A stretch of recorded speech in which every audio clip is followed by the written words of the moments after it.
हर हर महादेव। राधे राधे। कैसे हैं आप सभी। और प्रस्तुत हूँ मैं आज एक ज्योतिषी चर्चा के साथ। तो प्रिय दर्शकों, आप सब देख रहे हैं मन कामेश्वर भक्ति ज्योतिष। और आज का हमारा अत्यंत महत्वपूर्ण विषय है पंचम भाव में सूर्य और चंद्रमा का प्रभाव। यह विशेष विषय केवल ज्योतिष का सिद्धांत नहीं है, बल्कि जीवन के गहरे रहस्यों से जुड़ा हुआ है। बुद्धि, संतान, प्रेम, विद्या, भाग्य, पूर्व जन्म के संस्कार और मन की रचनात्मक शक्ति। आज हम इस विषय पर विस्तार से, विधिवत, शास्त्रीय आधार पर और व्यवहारिक जीवन के उदाहरणों के साथ समझेंगे।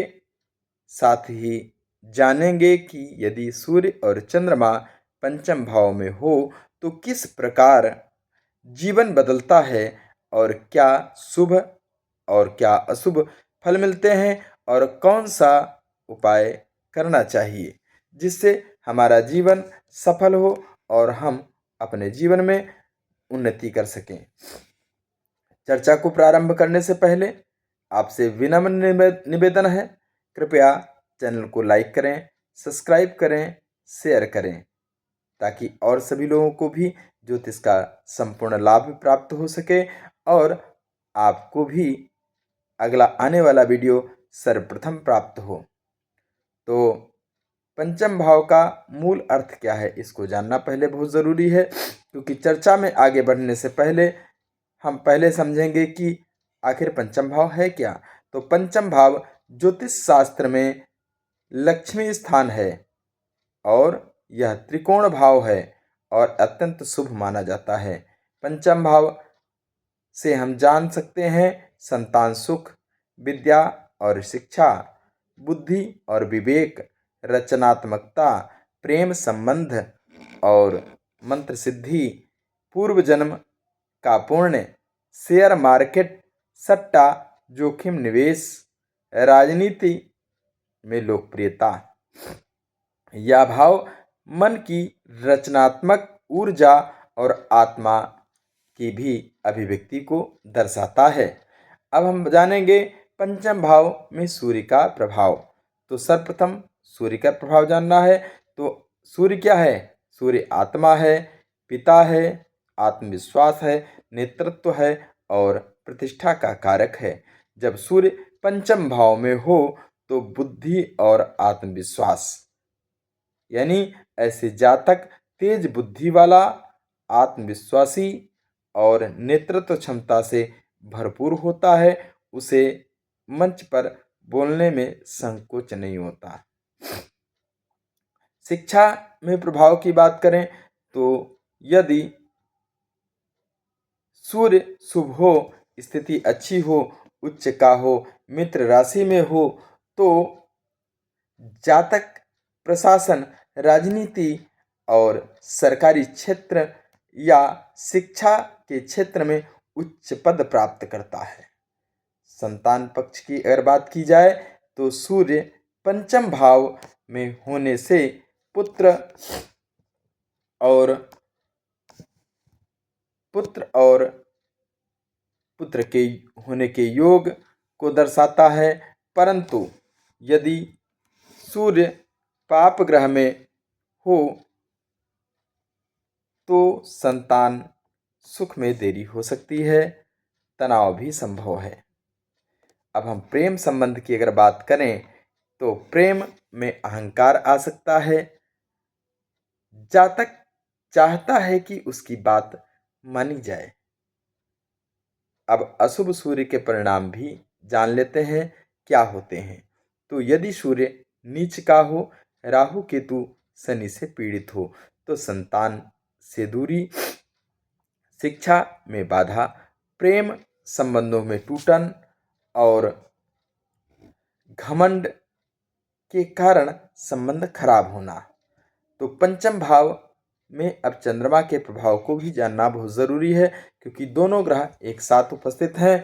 तो यहाँ पर चंद्रमा क्या है? चंद्रमा मन है, चंद्रमा भावना है, चंद्रमा माता है, मानसिक शांति है और काल्पनिक शक्ति का कारक है।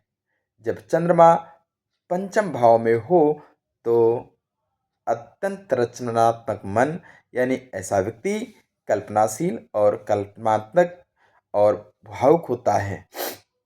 शिक्षा में रुचि की बात की जाए तो साहित्य, कला, संगीत, लेखन और अभिनय आदि में विशेष रुचि होती है। संतान से प्रेम की बात की जाए तो चंद्रमा पंचम में हो तो संतान के प्रति अत्यधिक स्नेह होता है। प्रेम की बात की जाए तो प्रेम में संवेदनशीलता, जल्दी भावनात्मक जुड़ाव भी होता है। अब अगर चंद्रमा अशुभ हो जाए तो क्या स्थिति बनती है, इसको भी जानेंगे। यदि चंद्रमा कृष्ण पक्ष का कमजोर हो या पाप ग्रहों से पीड़ित हो तो मानसिक अस्थिरता, प्रेम में धोखे, संतान की चिंता, निर्णय क्षमता कमजोर, ऐसी स्थिति में मानसिक तनाव भी होता है। और अगर पंचम भाव में सूर्य और चंद्रमा साथ हों तो क्या योग बनता है? अमावस्या योग बनता है। जब सूर्य और चंद्रमा साथ बैठते हैं तो आत्मा और मन का मिलन होता है। व्यक्ति अंदर से प्रबल लेकिन बाहर से संवेदनशील होता है। संतान पक्ष मिश्रित होता है।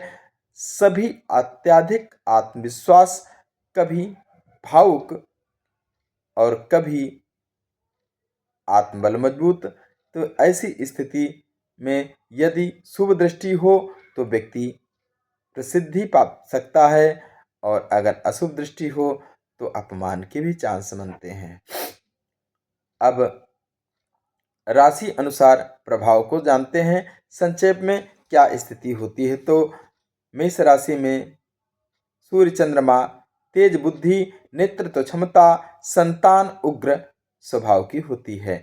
वृषभ राशि में स्थिर सोच, कला में रुचि। मिथुन राशि में लेखन, भाषण, मीडिया क्षेत्र में सफलता। और कर्क राशि में अत्याधुनिक भावुक, मातृत्व भावना। सिंह राशि में राजनीति, प्रशासन और मंचीय प्रसिद्धि। कन्या राशि में विश्लेषण क्षमता, शिक्षा में उत्कृष्ट। और तुला में प्रेम जीवन प्रमुख। और वृश्चिक में गूढ़ विद्या, रहस्य मंत्र शक्ति। धनु राशि में धार्मिक प्रवृत्ति। मकर राशि में गंभीरता, देर से सफलता। कुंभ राशि में अनूठी सोच। और मीन राशि में आध्यात्मिक प्रेम। वहीं पर जीवन के विभिन्न क्षेत्रों पर प्रभाव क्या पड़ेंगे तो शिक्षा, सूर्य मजबूत हो तो प्रशासनिक क्षेत्र में, चंद्रमा मजबूत हो तो रचनात्मक क्षेत्रों में। संतान की अगर बात की जाए तो शुभ स्थिति में संतान प्रतिभाशाली और अशुभ में देरी या मानसिक चिंता। प्रेम विवाह की बात करें तो सूर्य अहंकार देता है, चंद्रमा भावुकता देता है।